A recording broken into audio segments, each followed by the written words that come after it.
저는 오늘 봉독해 주신 말씀을 가지고 예수님의 가르침, 이와 같은 제목으로 은혜를 나누도록 하겠습니다. 오늘 본문에는요, 마치 두 가지 이야기가 나오는 것 같습니다. 첫 번째는 예수님에 대한 고난에 대한, 순환에 대한 이야기가 30절에서 32절까지 이야기되고 있고요. 또한 33절부터 37절까지 하나님의 나라의 큰 자에 대해서 제자들이 논쟁하고 있는 이야기가 등장합니다. 이 두 이야기는요, 그런데 서로 다른 이야기가 아닙니다. 서로 연결되는 한 메시지입니다. 마가복음은요, 마치 예수님이 갈릴리에서 사역을 시작하시거든요. 갈릴리에서 사역하여서 예루살렘까지 가는 과정을 그려내고 있습니다. 다른 복음서는 예루살렘에 대해서 몇 번 이제 예수님이 오셨다 가셨다 이런 기록이 있는데, 마가복음은요 딱 한 번 갈릴리에서 시작해서 예루살렘으로 가는 과정으로 그려져 있습니다.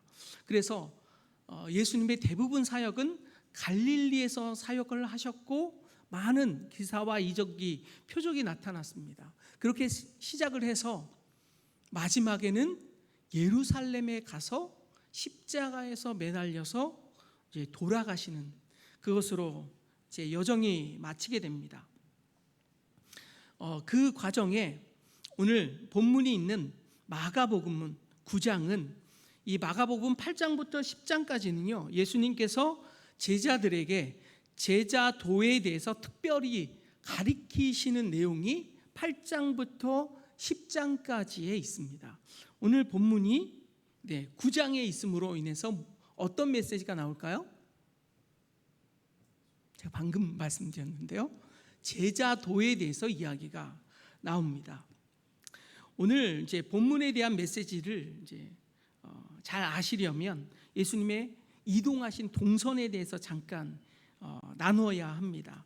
이 8장에 들어와서 잠깐 이제 PPT를 띄워주시죠. 첫 번째, 잘 안 보이시죠? 네, 저기 파란, 제가 PPT를 만들 때 잘 안 보이실 것 같아서 크게 화살표를 넣었는데요. 항시 파란 거, 그 다음에 빨간 거, 그 다음에 노란 거, 초록색, 이렇게 순서대로 했습니다. 그래서 파란 곳의 바로 밑에 지역이 어디냐면 데가볼리 지역입니다. 이 8장의 데가볼리, 그러니까 갈릴리 호수의 동편의 데가볼리에서 4,000명을 먹이시는 사건이 일어납니다. 이것을 무엇이라고 하나요? 칠병이어의 기적이라고 합니다. 그리고 난 다음에 다시 갈릴리 호수가 동편인 벳세다에서 맹인을 침을 뱉어서 이제 고쳐 주십니다. 그런 다음에 거기에서 떠나서 이제 빌립보 가이사랴, 빨간 화살표가 되어 있는 빌립보 가이사랴에 이르게 되고요. 거기서 베드로가 신앙의 고백을 하게 됩니다.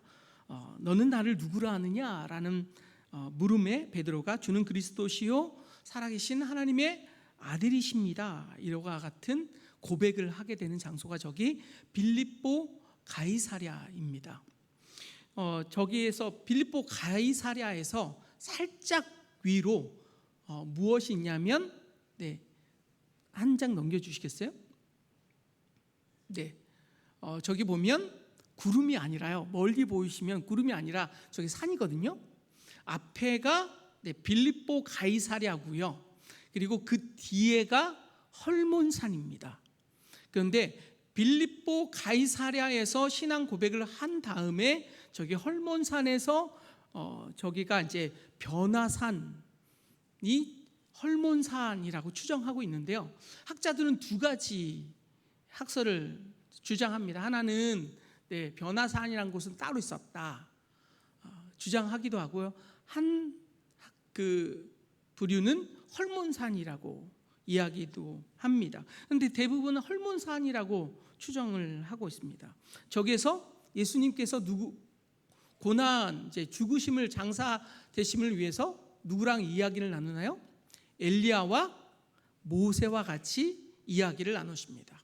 그런 다음에 그 이야기를 나누신 다음에 내려와서 한 아이, 어린아이, 벙어리이고 말을 못하고 또한 간질에 걸린, 그래서 또한 자학하기도 하고 귀신 들린 한 아이를 고치는 사건이 일어난 다음에 오늘 본문이 있게 됩니다. 오늘 본문 잠깐 보시면, 잠깐 보세요 여러분. 혹시 성경책 가지고 오셨죠? 30절, 31절, 32절, 33절에 무엇을 찾아보시냐면요, 이렇게 찾아보세요.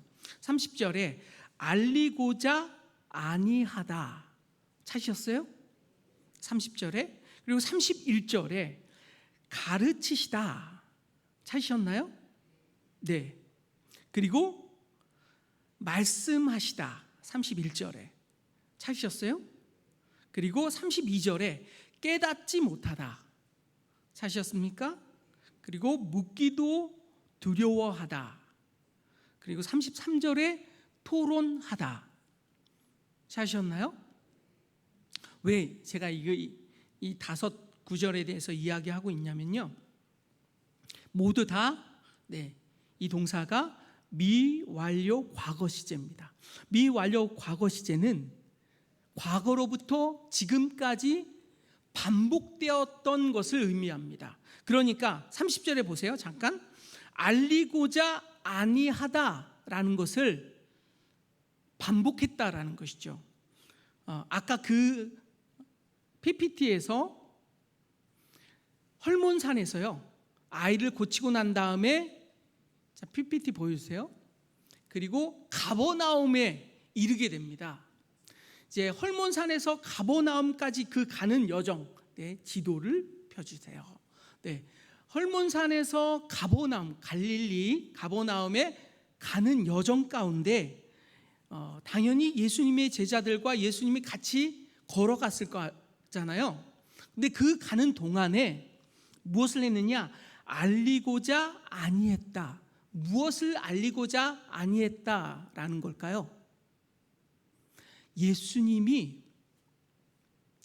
가버나움까지 가는데 예수님이 얼마나 많은 사람에게 알려졌었냐면, 여러분, 수로보니게 여인의 이야기가 어디에 등장해요?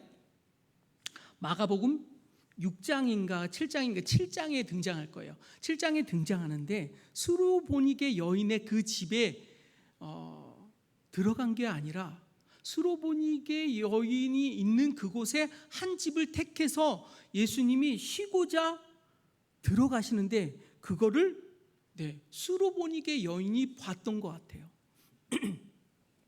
근데 그 수로보니게 여인이 이방인 지역이잖아요.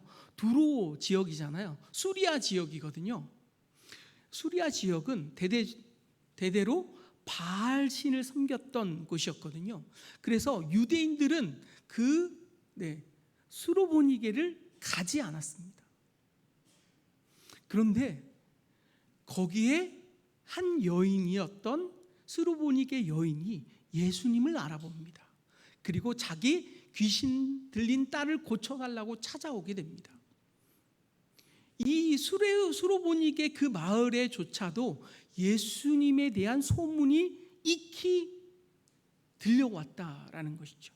그리고 그 수로보니게 여인이 예수님을 고쳐달라고 찾아갑니다.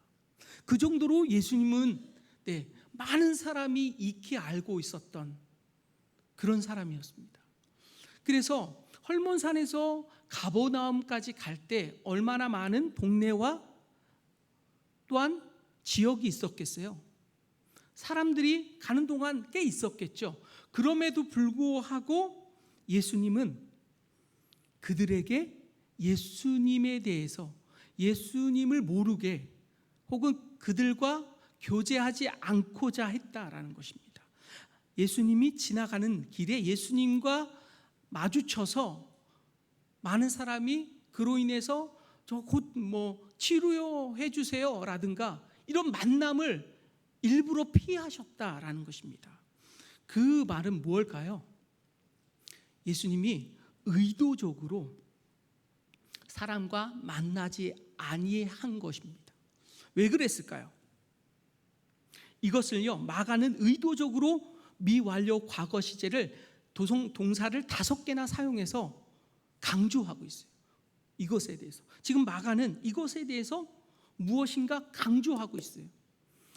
예수님도 이것에 대해서 굉장히 무엇인가 강조하고 있는 거예요. 무엇을 강조하고 있을까요? 예수님의 의도가 뭘까요? 마가의 의도가 뭘까요? 왜 예수님을 못 알아보게 피해서, 사람을 피해서, 혹은 동네를 피해서 가버나움까지 굳이 그렇게 가셔야 했을까요? 무엇 때문일까요, 여러분? 의도가 있었다라는 것입니다. 그것은 무엇이었냐면 바로 30절에서 32절까지 무슨 내용이 나옵니까? 예수님이 고난당하시고 부활하는 것에 대해서 2번째 이야기하고 있습니다. 첫 번째가 언제예요? 8장에 나오는 빌립보 가이사랴에서 예수님이 첫 번째 고난에 대해서 말씀하셨습니다. 예수님이 너는 나를 누구라 하느냐라고 물으셨을 때 베드로가 어떻게 했다고요? 주는 그리스도요 살아계신 하나님의 아들이십니다, 이렇게 고백했습니다. 이것을 엄청나게 칭찬해 주셨어요. 그리고 그 다음에 뭐라고 말씀하세요? 뭐라고 말씀하십니까? 예수님이 십자가에 달려 죽어야 함을 이야기하고 있습니다. 제가 읽어드릴게요. 8장 31절, 인자가 많은 고난을 받고 장로들과 대제사장들과 서기관들에게 버림바 되어 죽임을 당하고 사흘 만에 살아나야 할 것을 비로소 그들에게 가르치시되. 첫 번째, 이것이 순한 이야기예요. 예수님의 제자들한테 처음으로 내가 십자가에 달려야 한다. 그런데 어떤 상황이었어요? 지금 빌립보 가이사랴에서 잠깐만 PPT 세 번째 보여주세요. 저기 보이시죠? 그림 보이시죠? 파란 거 보세요. 파란 거가 굉장히 큰 신전이 놓여져 있죠. 기록에 의하면, 요세푸스의 기록에 의하면요, 바깥에서 이 빌립보 가이사랴를 딱 들어올 때 저 흰 신전 그 대리석이 정말 찬란하게 비쳤다라고 해요. 그래서 모든 기록에 그거를 아름다웠다라고 기록했다라는 거예요. 헤롯이 건축가였거든요. 헤롯이 자기를 그 이스라엘 팔레스타인 땅의 왕으로 삼아준 사람이 누구였느냐? 아우구스투스 옥타비아누스 황제였거든요. 그 옥타비아누스 황제가 자기를 유다의 왕으로 인정해 줬어요. 이 사람은 유다인이 아니에요. 이둠의 이방인 사람이었습니다. 근데 이둠의 이방인 사람이 로마 황제한테 편지를 써요. 내가 유대 땅을 다스릴 수 있도록 저를 황제 삼아주세요 라고 편지를 넣어서요. 그러자 아우구스투스가 그래 너 왕해라 이렇게 삼자 너무 고마워서 빌립보 가이사랴 저 땅에 황제를 위해서 큰 신전, 저 흰 신전을 지어줬다고 합니다. 그게 아우구스투스 신전입니다. 그러면 가운데 있는 빨간 것, 저게 뭘까요? 파네아스 신인데요. 옛날에 저쪽에서 물이 엄청나게 많이 흘러나와서 지금의 이스라엘과 그 다음에 그 밑으로 내려가는 그 땅을 적시는 많은 물이 저곳에서 나왔다고 합니다. 그래서 저곳에 신전을 세웠어요. 그 신이 뭐냐? 판신, 파네아스 신. 그리고 저 성전이 빨간 것이 파네아스 신전이고요. 노란 거가 뭘까요? 동굴입니다. 저 동굴에서 엄청나게 물이 내려왔다고 합니다. 그래서 저 지역은 물이 풍부한 곳이었습니다. 저기에서 왜 신앙 고백을 했느냐? 저기에서 아우구스투스의 그 황제를 신격화하고 또한 바알의 그 신전이 저기에 있었다고 해요. 판신 곳 위치에 있었다고 합니다. 거기에서 옛날에는 바알 신전을 세웠는데 지금은 목동의 신 파네아스 신을 섬기고 거기다가 이제 신전을 지어놓은 거죠. 그렇게 신전 앞에서 베드로, 그러니까 제자들에게 묻는 거예요. 많은 이방 신들 앞 신전 앞에서 너희는 나를 무엇이라고 생각하느냐라고 했을 때 베드로가 예수님은 그리스도고 하나님의 아들이십니다 라고 고백을 하는 거예요. 저 신과 다르게 너는 나를 인간으로 생각하느냐 라고 물었을 때 아닙니다, 주는 그리스도시고 하나님의 아들이십니다 라는 신앙 고백을 한 다음에 이제 변화산에서 이제 죽음에 대해서 이제 같이 의논하시고 이제 오시는 거죠. 그랬을 때 저곳 가운데 그와 같은 신앙의 고백을 한 다음에 예수님에 대해서, 예수님의 순환에 대해서 이야기합니다.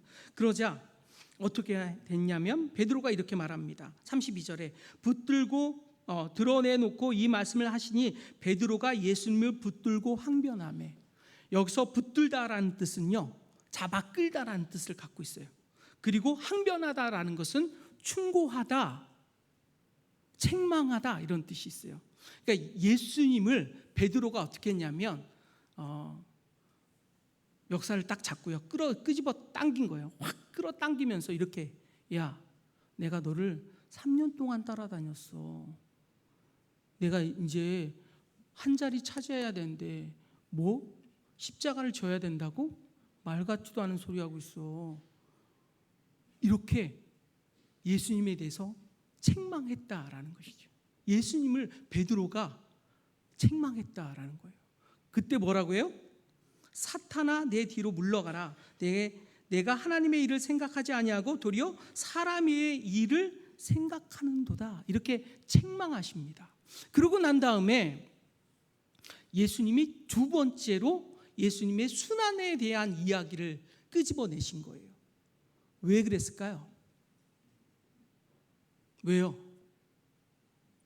이제는 예수님이 사역의 마지막으로 십자가에 매달리러 가는데 제자들이 십자가에 대해서 얼마나 십자가가 중요한지 깨닫지 못하고 있는 거예요. 그래서 십자가를 강조하고 있는 것입니다. 여러분 삶 가운데 귀중한 것이 있죠. 여러분이 귀중한 것이 무엇입니까? 여러분의 재산, 혹은 자녀, 혹은 집, 건강. 그런데 예수님은 지금 가장 중요한 것을 설명하기 위해서 인간도 안 만나시고 인간으로 만날 것을 피해서, 동네를 피해서 가버나움까지 가시면서 예수님은 지금 십자가에 대해서 이야기하고 있습니다. 이것이 왜요? 우리 영혼의 죽고 사는 문제이기 때문입니다. 여러분 삶 가운데 내가 십자가에 대해서 무엇인가 무뎌지는 마음이 있거나, 내가 아무리 십자가를 생각해도 내 마음에 무엇인가 묵직하게 들어오지 않는 그와 같은 그런 마음이 있어요? 그럼 내가 신앙을 점검해 봐야 한다는 사실입니다. 지금 예수님의 제자들한테 그렇게 교육을 하고 있는 거예요. 십자가에 대해서, 내가 부활에 대해서 한 번만 얘기한 게 아니라는 거죠. 여러분 뭐라고 했어요? 31절에 가르치시다, 말씀하시다, 깨닫지 못하다, 묻기도 두려워하다. 끊임없이 예수님은요 가르쳤어요.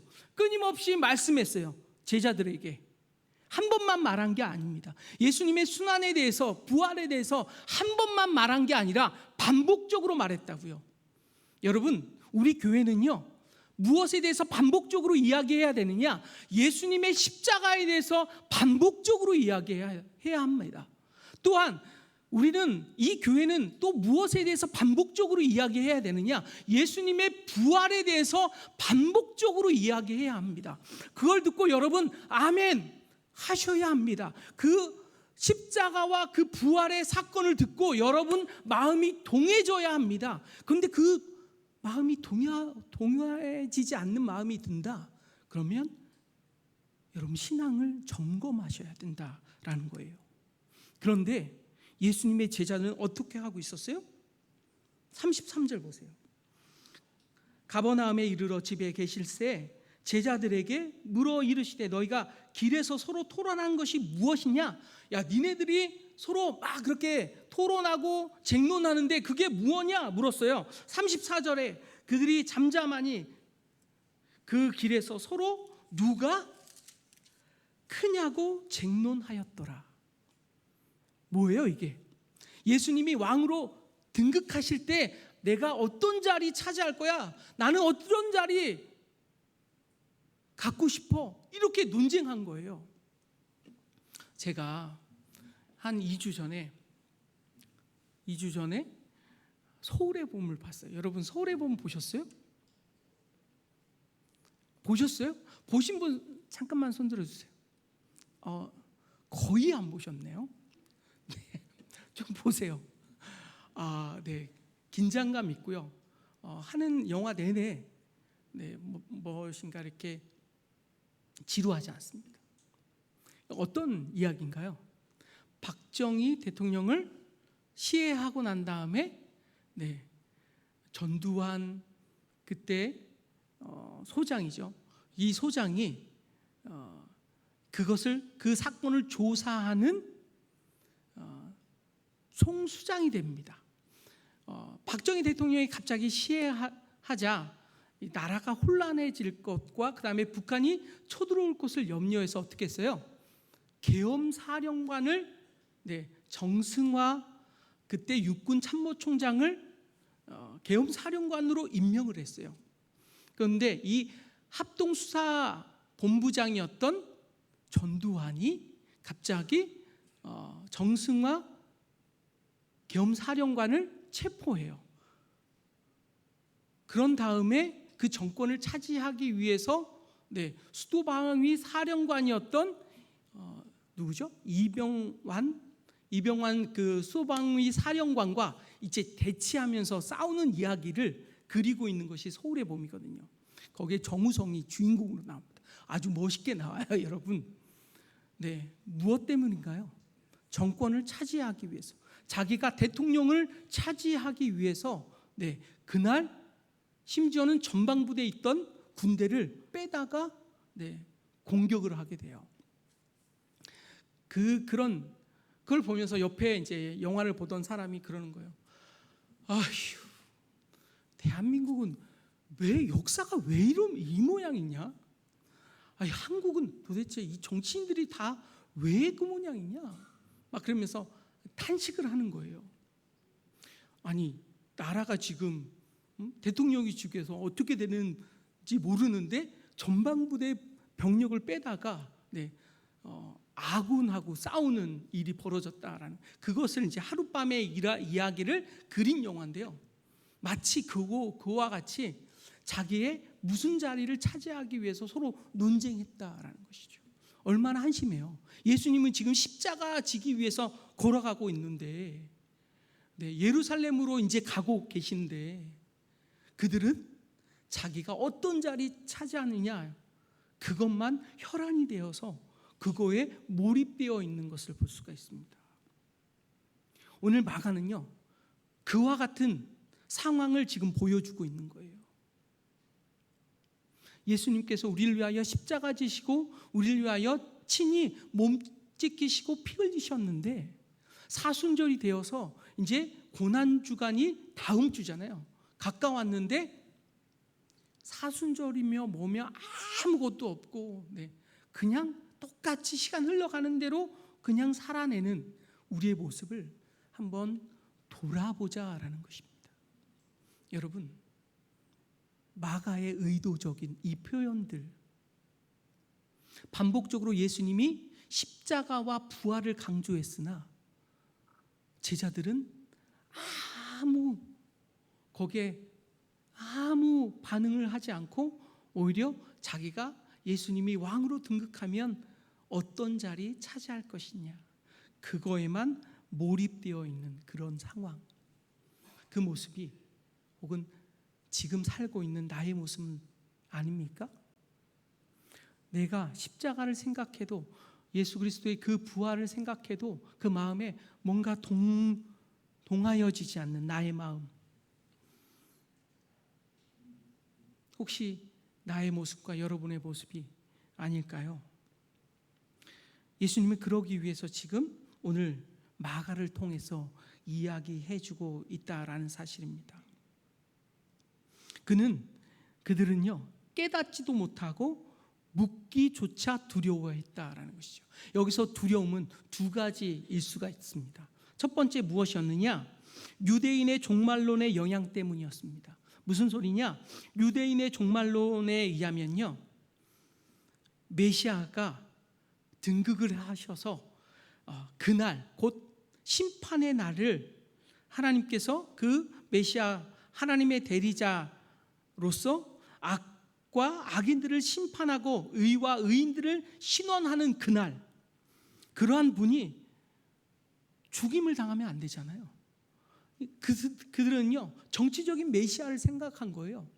아니, 악을 멸하고 우리를 괴롭힌 저 로마를 쳐부시고 우리를 자유케 해야 되는데 예수님이 십자가에 죽어야 한다는 사실, 이것이 유대인의 종말론이었거든요. 그리고 유대인의 종말론에는 이런 것도 있었어요. 큰 두 가지 사건이, 메시아가 올 때 두 가지 사건이 일어나는데, 첫 번째는 무엇이냐? 대성령 강림 사건. 그것이 요엘서에 나옵니다. 요엘서 2장 28절. 늙은이들은 꿈을 꿀 것이요, 청년들은 환상을 보고. 이 이야기가 왜 나와요? 마지막에는 하나님께서 우리 가운데 대성령 강림 사건을 일으키신다라는 것을 예언해 놨거든요. 그래서 메시아가 오면 성령 대강림 사건이 일어난다는 거예요. 그런데 예수님이 오신 다음에 성령 강림 사건이 안 벌어지지 않냐? 또 하나는 무엇이냐면 대부활 사건이 일어난다는 거예요. 여러분, 작년에 우리 구호처럼 마른 뼈의 환상의 이야기를 우리는 구호로 외쳤잖아요. 에스겔의 37장에 나오는 생기야 사방에서부터 불어와 내 모든 영혼을 살아나게 하라. 이게 에스겔서 37장의 내용이거든요. 메시아가 올 때는 대부활 사건이 일어난다는 거예요. 그러면 왜 메시아가 왔는데, 예수님이 메시아라며, 그런데 왜 대부활 사건이 안 일어나는 거야? 라고 유대인들은 이야기했다라는 거예요. 그런데 갑자기 예수님이 죽어야 된다? 그 악을 심판해야 되고 악한 나라를 다 쳐부숴야 되는데 예수님이 아니 십자가에 져야 된다? 이해가 되지 않는 거예요. 그런데 저도 어렸을 때는요 이런 마음에 있었어요. 아니, 예수님이 하나님의 아들이시라며, 하나님이시라며, 그런데 왜 죽어? 신이시라며 왜 죽어야 돼? 이런 마음이 있었거든요. 그때는 무엇을 몰랐을까요? 십자가를 몰랐어요. 예수님의 부활에 대해서 몰랐어요. 성령 강림에 대해서 몰랐어요. 여러분, 십자가와 부활과 성령 강림의 사건을 경험하는 사람들이 비로소 그것을 깨닫게, 예수님이 메시아구나, 구세주구나 라고 깨닫게 된다라는 사실입니다. 여러분, 또 하나는 무엇이었냐면 8장에 이 사탄아 물러가라 이렇게 베드로를 꾸짖으셨잖아요. 이것에 대해서 그들은 두려워한 거예요. 예수님이 책망하시니까 또 책망받을까 봐, 혹여나 베드로가 저 책망받아서 순위가 조금 밀렸겠지? 라고 생각하는 거죠. 그래서 그들은 묻기조차 두려워했다라는 것입니다. 그래 예수님이 고난과 십자가에 대해서 묻기조차 두려워했다라는 것입니다. 그래서 메시아가 인간 속에서 인간 손에 죽는다는 사실과 또한 부활하셨다는 것을 사람들이 이해하기 어려운 이 신비적인 부분에 대해서 그들은 몰 이해와 예수님에 대해서 잘 몰랐다라는 사실입니다. 그러면서 이 두 번째 이야기, 예수님의 제자에 대한 누가 하나님 하늘나라의 제일 큰 자냐라고 했을 때 무엇이라고 대답합니까? 네, 35절 보세요. 예수께서 앉으사 12 제자를 불러 이르시되 누구든지 첫째가 되고자 하면 무사람의 끝이 되며 무사람을 섬기는 자가 되어야 하리라 하시고 36절에 어린아이 하나를 데려다가 그들 가운데 세우시고 앉으시며 제자들에게 이르시되 누구든지 내 이름으로 이런 어린아이 하나를 영접하면 곧 나를 영접함이요 누구든지 나를 영접하면 나를 영접함이 아니요 나를 보내신 이를 영접함이니라. 이게 무엇일까요? 여러분, 여기에서 어린아이는요, 네, 헬라어로 파이디온입니다. 옛날에는 어린아이를, 이 시대의 어린아이는 카운트하지 않았습니다. 인간으로 카운트하지 않았습니다. 또한 여자도 카운트하지 않았다고요. 사람 취급을 잘 못 받았던 시절이었다라는 것이죠. 그런데 그 어린아이를 하나를 데려다가 이 어린아이를 섬기는 자가 하늘에서 가장 큰 자다라는 것입니다. 그런데 히브리어 성경에는요, 이 어린아이라고 번역하지 않고 뭐라고 번역했냐면 나아르라고 번역했습니다. 나아르가 뭘까요? 종입니다. 종. 노예였다라는 사실입니다. 그러니까 이 어린아이 하나를 섬기는 것이, 이 종을, 노예 같은 종을 섬기는 것이 나를 섬기는 것이고, 나를 섬기는 것 또한 아니요 나의 아버지를 섬기는 것이다 라는 메시지입니다. 여러분, 예수님이 누구를 섬기러 오셨죠? 우리를 섬기기 위해서, 우리를 위해서 십자가 지셨잖아요. 예수님이 우리를 섬기러 오셨고 우리를 위해서 십자가 지셔서 어떻게 했어요? 우리를 구원하셨죠. 네, 이 메시지는 무슨 메시지인가요? 예수님에 관한 메시지입니다. 이 어린아이, 이 종을 섬기는 자가 나를 영접한 것이다. 그래서 예수님이 우리를 섬기려 이 땅에 오셨고요, 우리를 위해서 십자가 지셨습니다. 이 두 메시지, 예수님의 십자가와 고난에 대한 이야기와 어린아이를, 한 아이를 섬기는 이야기는, 이 두 이야기는 본질로 같은 것입니다. 예수님이 우리를 위하여 직접 섬기려 오셨다라는 것이죠.